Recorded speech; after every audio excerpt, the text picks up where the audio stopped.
Namaku Arya. Aku lahir di Yogyakarta, 3 Maret 1982. Ayahku guru SMA, ibuku penjual bunga di Pasar Beringharjo.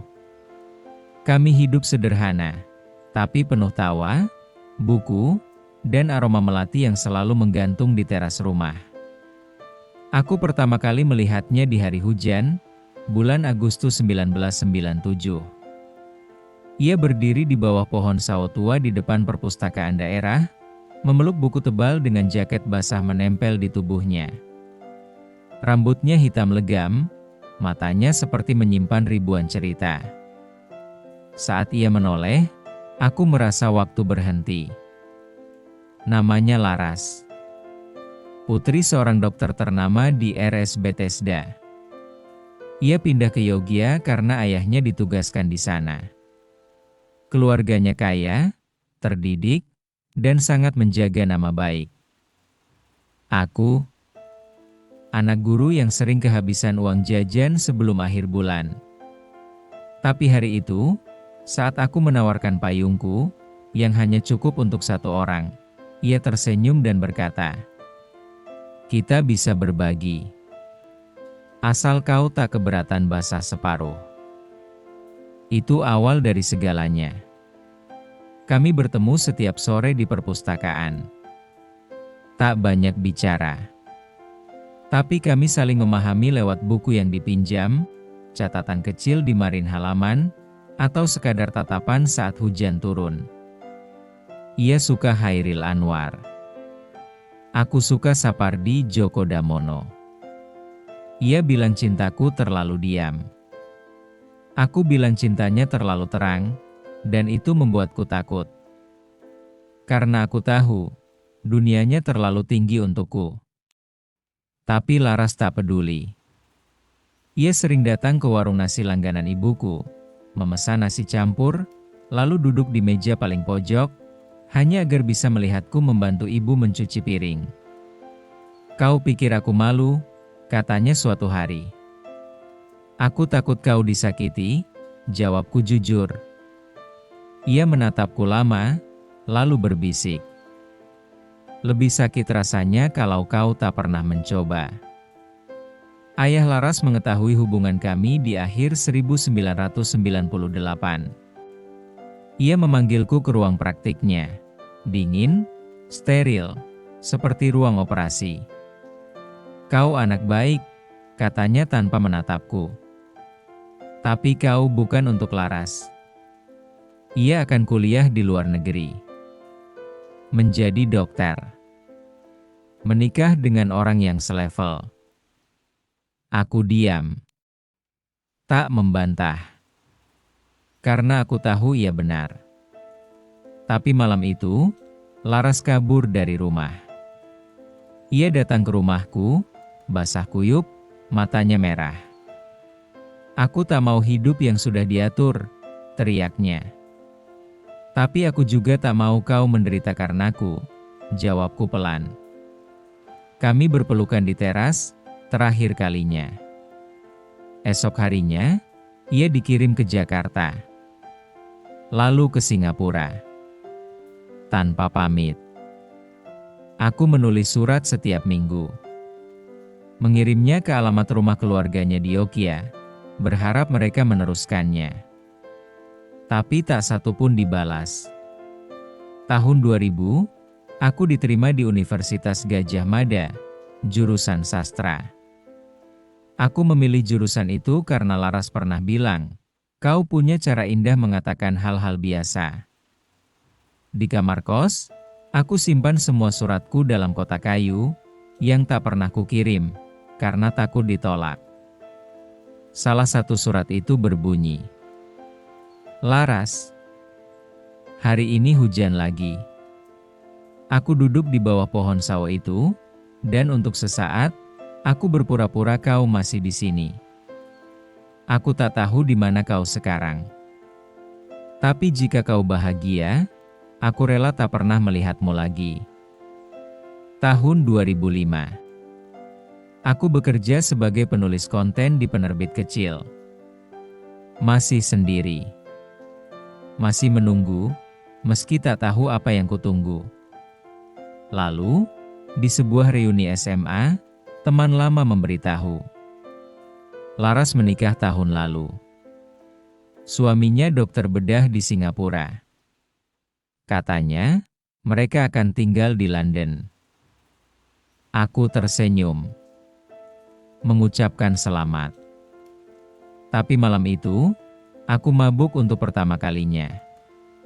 Aku menangis di kamar mandi umum, memeluk toilet, berharap muntah bisa mengeluarkan rasa sakit ini. Tapi cinta tak semudah itu dikeluarkan. Aku menikah di usia 32, dengan Dina, rekan kerjaku. Ia baik, sabar, dan mencintaiku dengan cara yang tenang. Kami punya putri, Naura, lahir tahun 2016. Aku bahagia. Tapi ada celah di hatiku yang tak pernah tertutup, seperti jendela yang selalu terbuka sedikit, biarpun hujan masuk. Dina tahu. Ia tak pernah menanyakan. Tapi kadang, saat aku melamun di balkon, ia memelukku dari belakang dan berbisik. Aku tahu kau pernah mencintai seseorang dengan seluruh jiwamu. Tapi aku tetap memilihmu, karena kau tetap memilihku setiap hari. Aku menangis diam-diam. Tahun 2022. Aku diminta menjadi pembicara di seminar sastra di Jakarta. Di ruang tunggu, aku melihatnya. Laras. Rambutnya lebih pendek, wajahnya lebih tirus, tapi matanya masih sama, masih menyimpan ribuan cerita. Ia melihatku. Berhenti. Lalu berjalan perlahan. Arya, suaranya bergetar. Laras, jawabku, suaraku serak. Kami duduk di taman hotel. Ia bercerita. Pernikahannya gagal. Suaminya selingkuh. Ia kini bekerja sebagai psikolog anak di Yogyakarta. Tak punya anak. Dan selama 20 tahun, ia tak pernah berhenti menyesal. Aku kira aku bisa melupamu dengan kesibukan. Tapi ternyata, kau adalah satu-satunya tempatku pulang. Aku menatapnya. Ingin memeluk. Tapi aku ingat Dina. Ingat Naura. Aku sudah punya keluarga, Laras. Aku tahu, katanya, air mata mengalir. Tapi aku harus bertemu. Sekali saja. Sebulan setelah pertemuan itu, Laras mengirimi pesan. Aku sakit, Arya. Kanker payudara stadium akhir. Aku ingin kau tahu, sebelum aku pergi. Aku hancur. Aku minta izin pada Dina. Ia mengizinkan, dengan satu syarat. Jangan berbohong. Dan jangan lupa, kau punya rumah yang menunggu. Aku mengunjungi Laras di rumahnya di pinggiran Yogyakarta. Ia kurus, lemah, tapi masih tersenyum. Di hari ketiga kunjunganku, ia memberiku amplop coklat. Ini untukmu. Buka setelah aku tiada. Aku menolak. Tapi ia memaksa. Ini bukan surat cinta. Ini kebenaran yang kau layak tahu. Laras meninggal 2 minggu kemudian. Aku hadir di pemakamannya, dari kejauhan, agar tak mengganggu keluarganya. Di rumah, aku membuka amplop itu. Di dalamnya, ada surat, dan foto USG. Arya, aku hamil saat kau kirim surat terakhirmu tahun 1999. Tapi ayahku memaksaku aborsi. Aku menolak. Lalu ia mengancam akan mengusirmu dari Yogyakarta, bahkan memenjarakanmu dengan tuduhan palsu. Aku tak punya pilihan. Aku kehilangan bayi itu, dan kehilanganmu. Maafkan aku. Aku tak pernah berhenti mencintaimu. Laras. Aku runtuh. Menangis seperti anak kecil yang kehilangan ibunya. Selama ini, aku menyalahkan takdir. Tapi ternyata, cinta kami pernah nyata, dalam bentuk nyawa yang tak sempat lahir. Aku mulai menulis novel, berdasarkan kisah kami. Aku beri judul, Di Antara Hujan dan Kenangan. Novel itu laris. Banyak yang bilang itu terlalu sedih. Tapi banyak juga yang menangis, karena mereka pernah merasakan cinta yang sama, tulus, dalam, tapi tak pernah utuh. Dina membaca naskah aslinya. Ia menangis, lalu memelukku. Kau boleh mencintainya selamanya.